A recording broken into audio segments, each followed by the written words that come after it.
Olá, seja bem-vindo, seja bem-vinda ao nosso curso de oratória política, onde a gente fala das técnicas necessárias para melhorar a sua comunicação, para você ter aquela comunicação que vai fazer com que você não só seja ouvido, mas que aquele seu ouvinte se transforme no seu eleitor. Então, o nosso objetivo aqui é falar da oratória justamente como esse conjunto de técnicas, de habilidades, de todo um processo que pode melhorar a sua comunicação, sempre de uma forma ética. E eu destaco disso porque quando a gente fala em persuasão, às vezes as pessoas acham, algumas pessoas têm o preconceito, o pré-julgamento de que persuasão é enganar os outros. Persuasão quer dizer, eu vou ter uma habilidade que eu vou contar qualquer mentira e qualquer um vai acreditar. E eu faço questão logo de espantar, se tiver alguém que pense aqui dessa maneira, eu quero espantar. Por quê? O nosso país já tem enganador demais, mentiroso demais. Nós não precisamos de mais mentirosos. Nós precisamos de gente que fale a verdade, gente que esteja disposta a fazer um trabalho sério na política e que, além disso, saiba se comunicar, porque não basta você ser sério, não basta você ser honesto. Você precisa passar isso quando você fala. Senão, o enganador, o mentiroso, o ladrão, falando em bom português, ele vai continuar ganhando. Se a gente não melhora, nós que somos honestos, não cuidamos da nossa comunicação e não melhoramos, os ladrões é que vão continuar ganhando. E já tem político demais denunciado e na cadeia. Aliás, eu às vezes penso assim, seria melhor que tivesse até mais, né? Mais gente presa. Mas isso tudo é um sinal de tanta denúncia e tanto político que já foi para cadeia. Isso é um sinal de que os maus estão ganhando as eleições. E que quando a gente finalmente descobre que o sujeito é um dos maus, às vezes há quanto tempo ele está ali fazendo coisa errada? Às vezes anos, às vezes décadas. Então nós, os honestos, precisamos aprender, inclusive oratória. Vamos lá. Técnicas de persuasão para discursos políticos.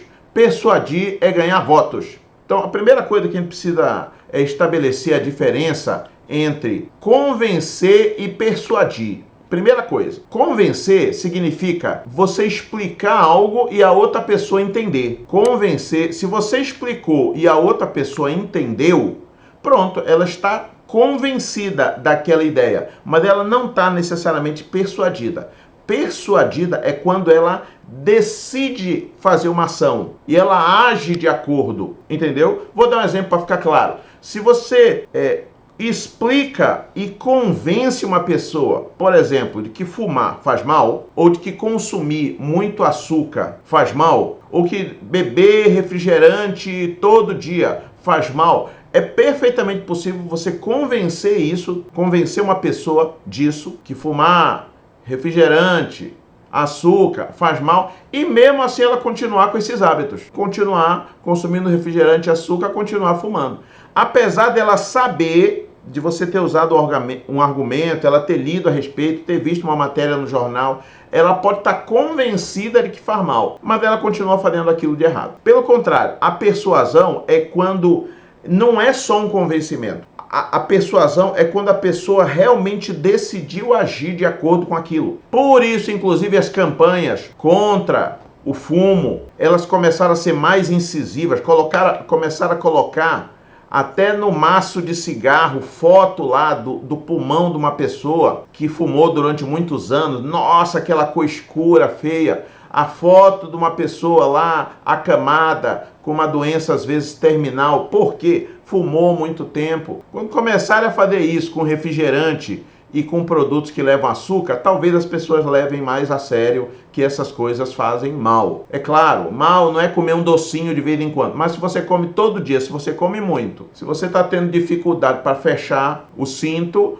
provavelmente você está indo além da sua medida. Mas o que eu quero que você entenda é o seguinte, não basta convencer, você precisa persuadir. Por isso que nós vamos falar de técnicas de persuasão. Como é que eu levo quem está me ouvindo, o ouvinte, a se tornar um eleitor? No caso, quando ele decide e ele realmente vota em você, é porque ele foi persuadido. Ele chegou à ação, no caso, o voto. Não basta convencer, é preciso persuadir. E outra coisa que precisamos explicar é a diferença entre persuadir e manipular, que as pessoas também costumam misturar as duas coisas. A manipulação, ela trabalha com medo, com a culpa, com a obrigação. E aí eu sempre conto, quando eu explico essa diferença, uma história que aconteceu comigo. Chegando em casa à noite, mais ou menos uns 16 anos atrás, mais ou menos, eu conto porque eu sei a data porque eu lembro que 16 anos atrás, o meu filho mais novo ainda tinha 2 anos de idade. O meu filho, que hoje tem 18 anos, naquela época ele tinha 1 ou 2 anos de idade, e eu morava num apartamento. E um pouco depois eu morei para a casa em que eu moro hoje. Então, eu lembro, mais ou menos 16 anos atrás, chegando em casa à noite, a minha esposa disse: olha, você nem sabe o que aconteceu. Hoje nós tivemos a visita da santa aqui em casa. A minha esposa é de tradição católica. Então ela me contou que naquele dia, eu cheguei mais tarde, já tinha ocorrido a visita da santa. Ah, e como foi? Ah, vieram umas senhoras. Para quem não sabe, a visita da santa é parecida com uma novena. Mas não é a novena, é a visita da santa. Vêm as senhoras da paróquia, trazem uma imagem da santa, colocam a imagem em cima da mesa, se faz algumas orações, se lê um trecho da Bíblia. No finalzinho de toda a visita da santa, a senhora que estava à frente daquele grupo de senhoras da paróquia virou para minha esposa e disse assim: agora eu gostaria de pedir uma colaboração para a senhora de R$100. A minha esposa foi pega de surpresa. Ela disse: não, mas eu não estava sabendo de contribuição nenhuma. A senhorinha que estava à frente do grupo, e gente, abrindo parênteses aqui, R$100, foi isso que pediram dela. R$100 hoje vale um tanto. R$100, 16 anos atrás, valiam muito mais, certo? Então, 16 anos atrás, R$100. A minha esposa: não sabia, não tenho. A senhorinha que estava à frente do grupo, sem nem piscar: não tem problema, a gente aceita cheque também. Aí a minha esposa ainda: não, mas eu não tenho cheque, o meu marido também não trabalha com cheque. Aí aquela senhorinha olhou assim para minha esposa e disse: mas a senhora não gostou da visita da santa? Palavras da minha esposa, abre aspas: toda a alegria que eu tinha tido até aquele momento com a visita da santa foi embora, fecha aspas. Por que eu estou contando essa história? O que essa senhorinha estava tentando fazer?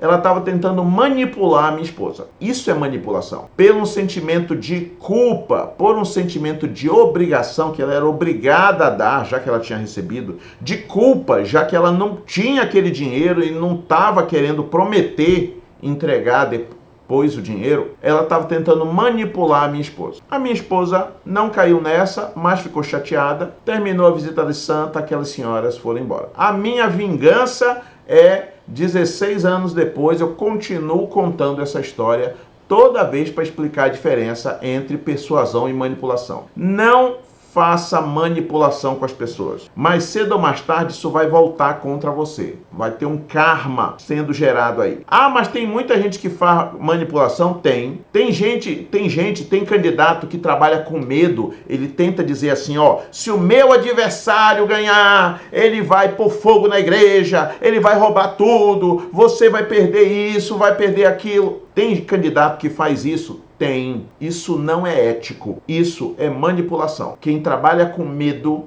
quem trabalha com a culpa, quem trabalha produzindo medo, culpa, uma obrigação, você é obrigado a votar em mim por causa de tal coisa, mais cedo ou mais tarde isso vai voltar contra a pessoa. Isso não é ético. Por isso aqui nós vamos falar da forma ética. A forma ética é a persuasão, que eu vou começar a explicar agora. Os princípios que eu vou comentar, princípio de persuasão de Robert Cialdini. Esses princípios da persuasão, Robert Cialdini, ele é um autor americano que ele escreveu um livro chamado, no Brasil foi traduzido como As Armas da Persuasão. Como persuadir e não se deixar persuadir. E é muito, muito relevante o livro dele.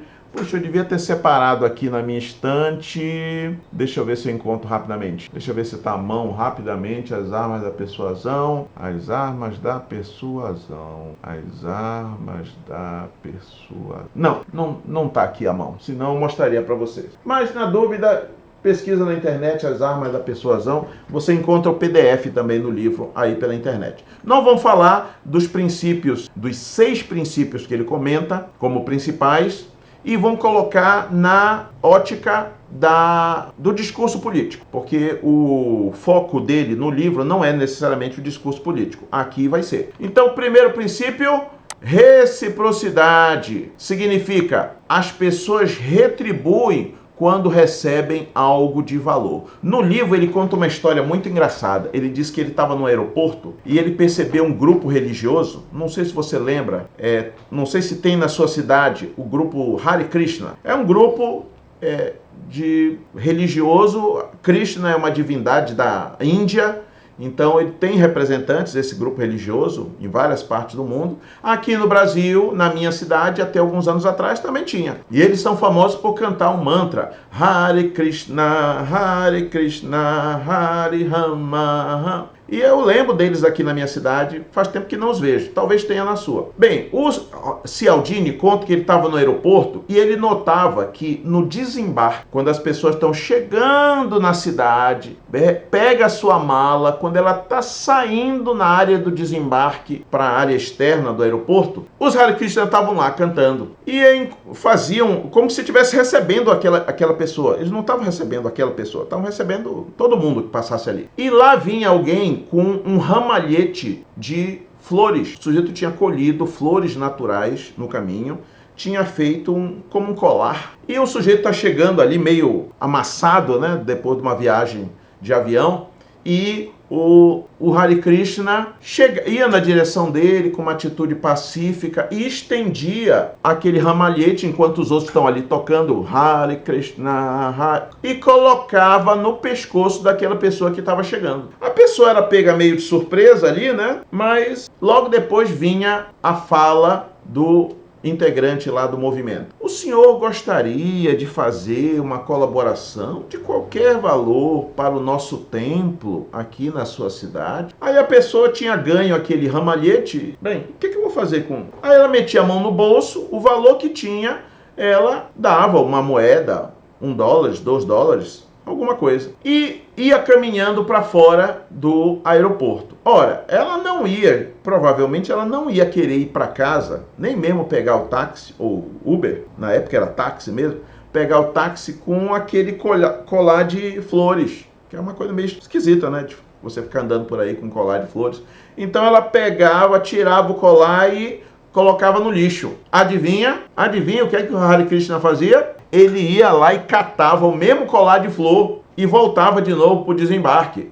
A próxima pessoa, ele ia lá e colocava, ou seja, com aquele colar de flores que ele tinha feito no caminho, ele várias vezes colocava no pescoço de várias pessoas que sempre jogavam fora. E é óbvio que a pessoa só recebia aquilo porque ela não imaginava que aquilo ali já tinha passado pelo lixo algumas vezes. Mas por que estou contando isso? Essa história?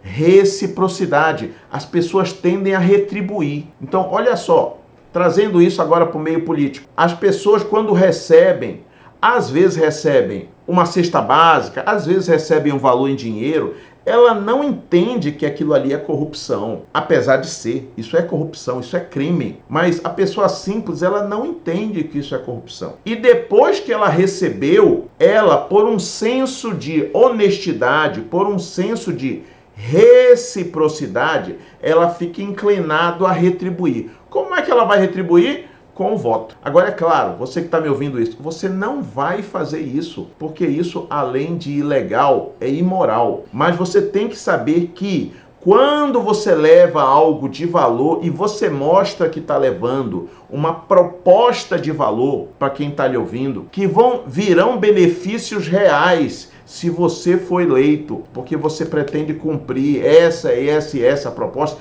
que isso vai trazer um benefício, a pessoa começa a ficar inclinada. Primeiro pelo teu tempo de ir ali, de estudar o tema, de levar boas ideias, de assumir um compromisso. Então, primeiro você demonstra um esforço e ela depois fica inclinada também a retribuir esse esforço. Isso é reciprocidade. Feita da forma certa,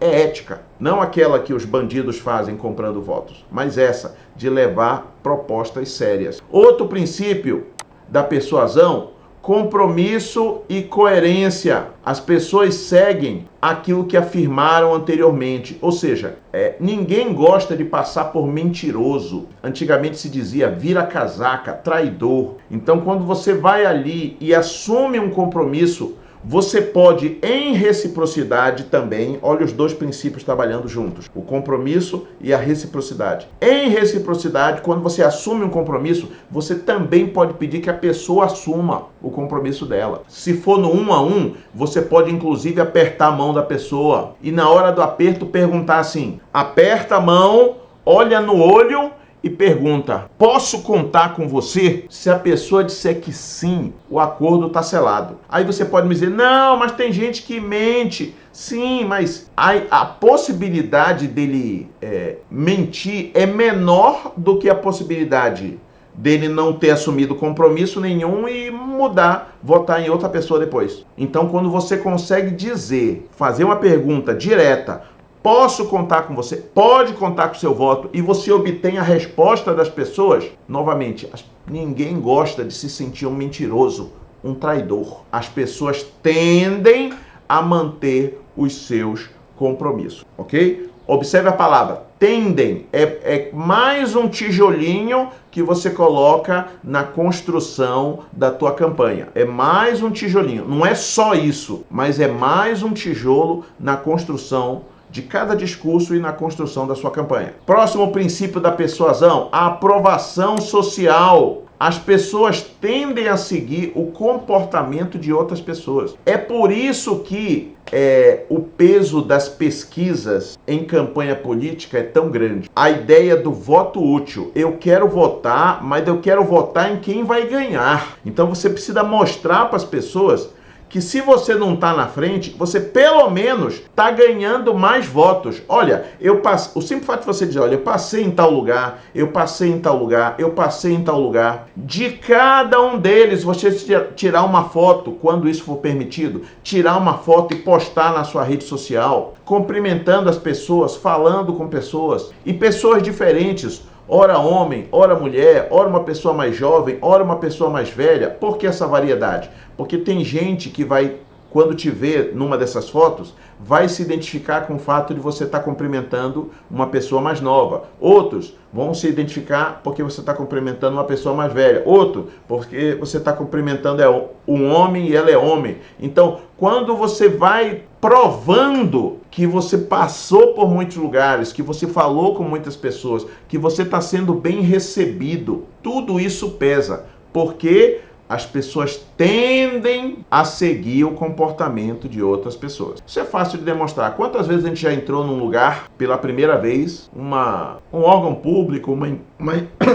uma empresa privada, você entrou e viu que as outras pessoas que entravam estavam indo numa direção, você fica inclinado e ir na mesma direção. Não é assim?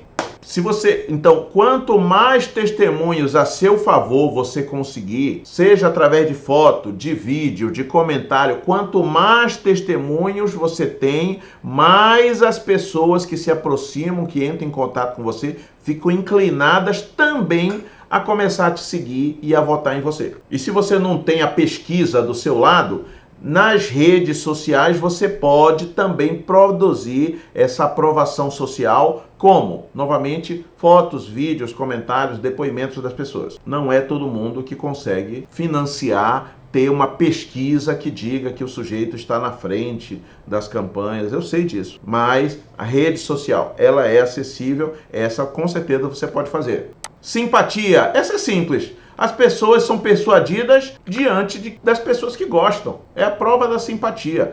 Tem candidato que perde voto porque é antipático. Tem candidato que perde votos porque o sujeito a vida toda foi antipático, arrogante, indiferente. Aí agora que o sujeito é candidato, ele quer ser simpático com as pessoas.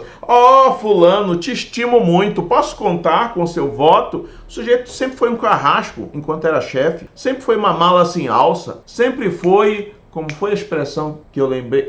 Lambiçal. Expressão antiga, né? Eu sei. Mas fulano é um lambiçal. Ou seja, o sujeito está sempre com a cara amarrada, aquela cara assim de quem está enjoado com as coisas, com as pessoas.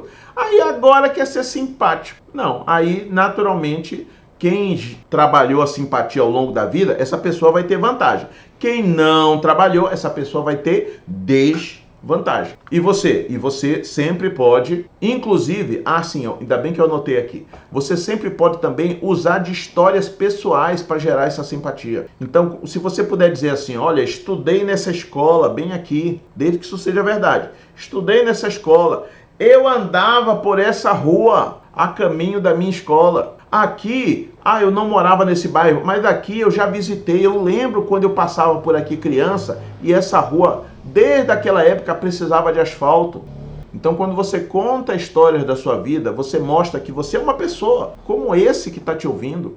Quando você tem alguma história que te aproxime dessa pessoa, do seu pai, da sua mãe, de alguma coisa que você viveu, isso gera também essa simpatia. Simpatia não é apenas falar com um sorriso no rosto. Não. Simpatia é uma conexão emocional, que surge sim, é mais fácil quando você é uma pessoa que tem um sorriso legal, mas que também essa conexão, essa simpatia surge quando você conta histórias. Mesmo que sejam histórias tristes, mesmo que sejam histórias duras, de desafio, mas conecta. Uma boa história sua conecta com o teu público. Então, tenha histórias para contar, alguma coisa que você possa compartilhar com quem está te ouvindo, que mostre que você é uma pessoa como ele. Autoridade. As pessoas seguem a liderança de especialistas. Isso é o que o Robert Cialdini diz. As pessoas seguem a liderança de especialistas. Agora, deixa eu traduzir isso aqui para o nosso meio. Quando ele diz liderança de especialista, a gente precisa entender que uma pessoa que tenha uma graduação, uma formação, por exemplo, de médico, é por isso que médico,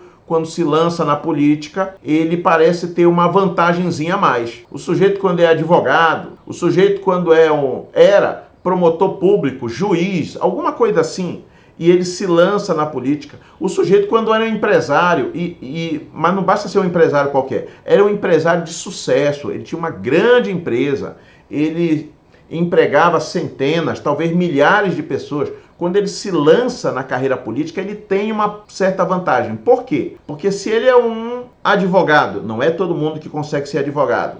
Se ele é um médico, não é todo mundo que consegue entrar numa faculdade de medicina. Se ele é um empresário de sucesso, ele transborda uma imagem de sucesso. Então, esse princípio da autoridade, entenda-se, não é uma autoridade de diploma, é uma autoridade de você transmite o sucesso. E às vezes, o sucesso ele não precisa ser uma formação. O sucesso pode ser você fez alguma coisa na sua vida bem feita que deu resultado.